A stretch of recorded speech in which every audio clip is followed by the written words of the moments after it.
Hi everyone. A little bit sick today, so I wasn't thinking originally to make a video, but sitting around the house.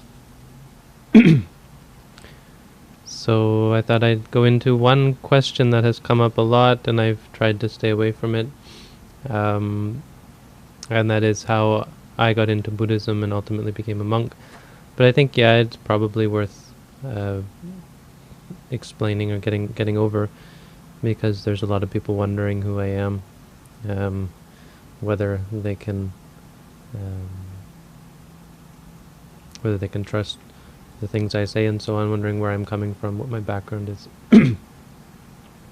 So how I got interested in Buddhism, I think actually relates to when I was young. I was one of those people who, I think, among many people who had a keen interest in these big questions like why do we all have to die, and what is the meaning of life, and trying to find a way of living that has more meaning than just living for the sake of living, or just to get by.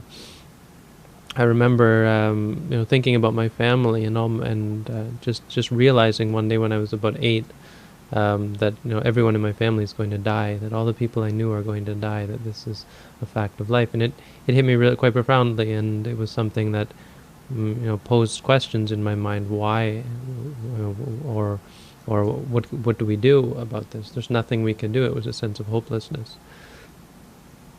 And I started getting this idea that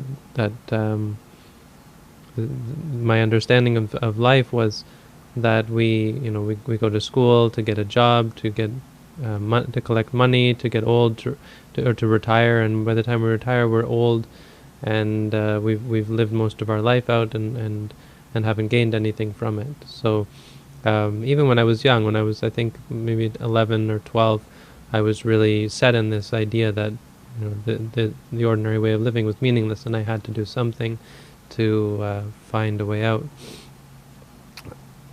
And so I started looking into things like meditation when I was practicing martial arts, and I remember incorporating meditation into it. When I started doing a little bit of teaching martial arts, I would teach people meditation as well, and people really liked it, and I thought it was great. And I would practice meditation at home, even lying down in bed. I would enter into these states of intense concentration, and it was something that was always with me, even from that time. And then someone handed me in school the Tao Te Ching, which was a very important book for me for most of my teenage years. It was sort of what set me on this path.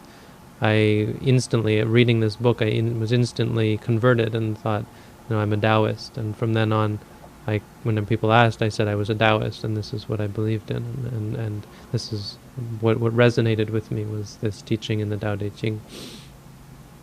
So I tried to get through high school and did really well, but hated it, and asked repeatedly to leave school, to be taken out of school. Through public school, I had been homeschooled, and it was only in high school that we went back, and it was just wasn't doing it for me. I said, this isn't the way to live our lives. This isn't for any purpose except getting into this wheel of samsara. And so my parents moved me to an alternative school, and then another alternative school, and finally I finished high school and went on to university. And then in university, I decided that I'd had enough, and I dropped out of my first year of university. And, there was a lot of stuff going on here. I wasn't at all spiritual. I was getting caught up in the teenage years, and hedonism, drugs, sex, rock and roll, all of these things that are supposed to bring happiness, and they were making me miserable. And I remember this was a terrible period of my life. And it just built up and built up to the point where in university I said, that's it, and I withdrew. And tried to find a place to go, find a way to some sort of spiritual path to follow.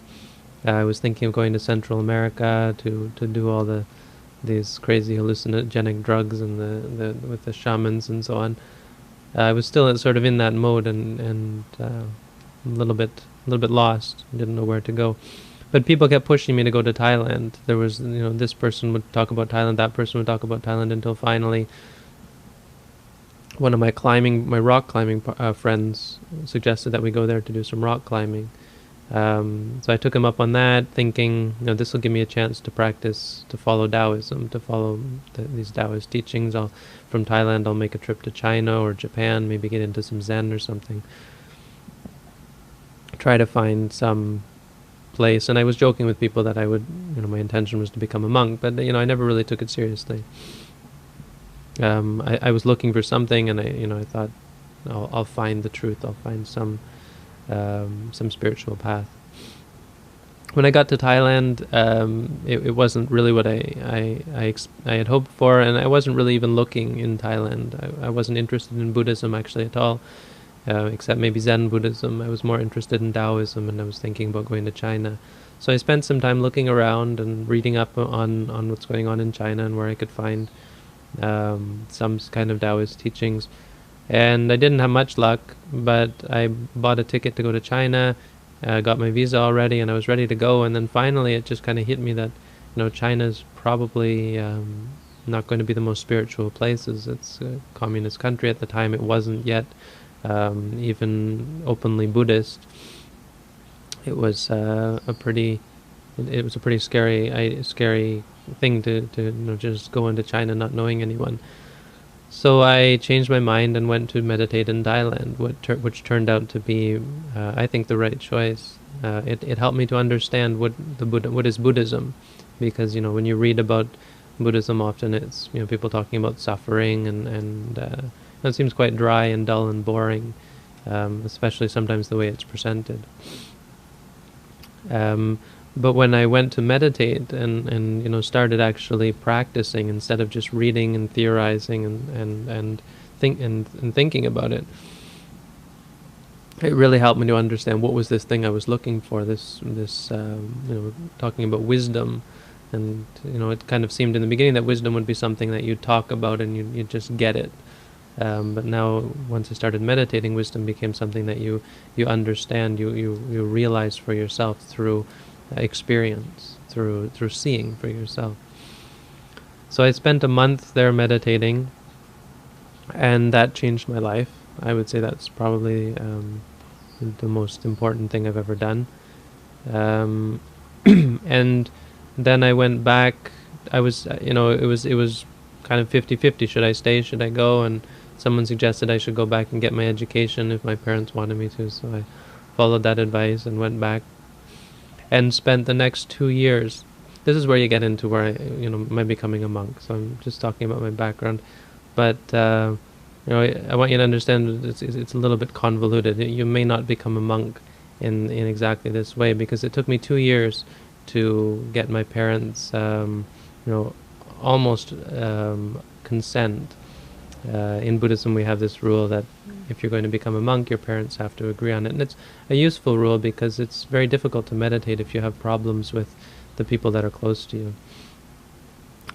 So I spent 2 years trying to get to the point where I'd be able to ordain. I think in the beginning it wasn't really the major goal, but as I studied and as I meditated more and learned more about what the Buddha taught, it just seemed like the right way to go. It seemed like the answer, the next step. So I spent time learning about how to become, what was the life of a monk and what are the roles of the monk. And I spent most of those 2 years actually in a Buddhist monastery in Canada. I was quite fortunate to be able to stay at a Buddhist monastery while I was going to school. So instead of renting an apartment, getting a job, whatever, I had no money. I went to a Cambodian Buddhist monastery, this little church that they had bought, and started a Buddhist monastery, and asked them if I could stay there. And they were, kind of like, the abbot said to me, it's okay. And I learned after staying with him from him that it's okay really means, no, we'd rather that you don't. But it was his way of politely saying, probably not a good idea. But I was stubborn, and he let me, and we ended up getting along really well, and he's now one of my very good friends, even though we've kind of lost touch. But I stayed with him there, went to school, and kept the eight Buddhist precepts. I wouldn't eat in the evening, so I was at university all day, and I would only eat in the morning. I didn't have a job, so I would, just get by. There was a few days where I, didn't have any food to eat. It was really a hard life, but I felt like it was a training for me. So I think in that sense, it's important to point out that sometimes it helps to prepare yourself. This is why they often suggest people to go and stay at a monastery for a year or so. I kind of did this before I went to ordain. I was not really in a real monastic situation, but I was kind of living the life, keeping some of the monks' rules. In fact, I tried to keep as many of the monks' rules as I could, even not as a monk.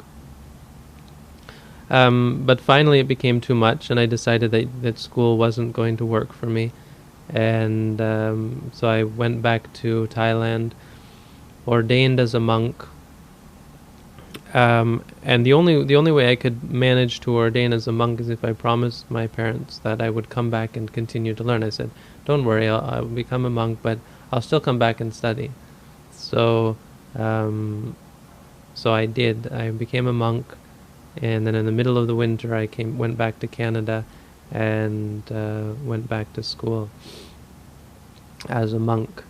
And unsurprisingly, that didn't last long.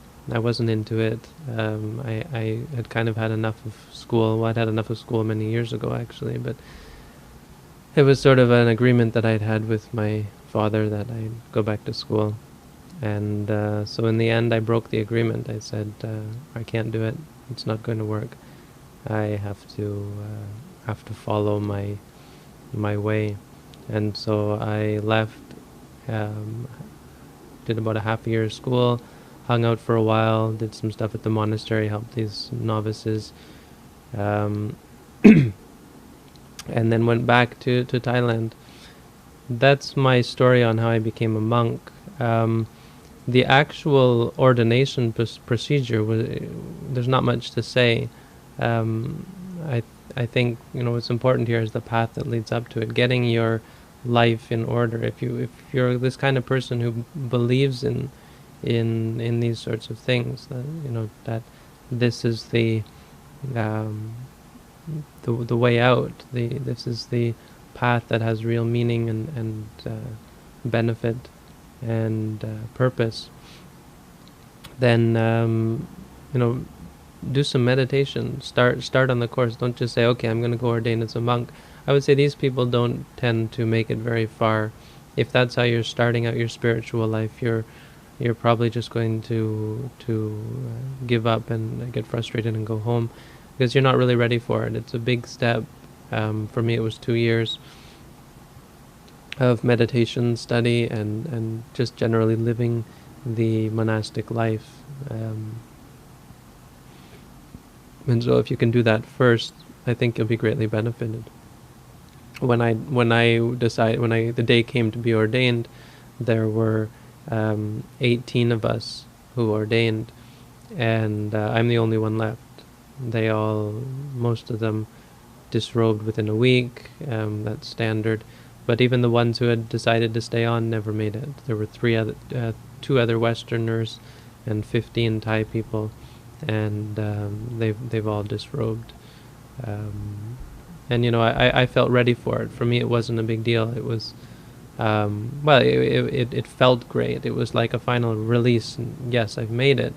But as for a change in lifestyle, it didn't change much. And there were a bunch more rules that I had to keep, but other than that, I had already really prepared myself for it. That's my story. That's the first half of my story. The second half gets even crazier after I became a monk, but nobody's asked that question yet, so that's an answer to your question. How did I become a monk? I hope that covers the doubts that were in your mind, or that answers your question as you would have it answered. Okay, thanks, and talk to you soon.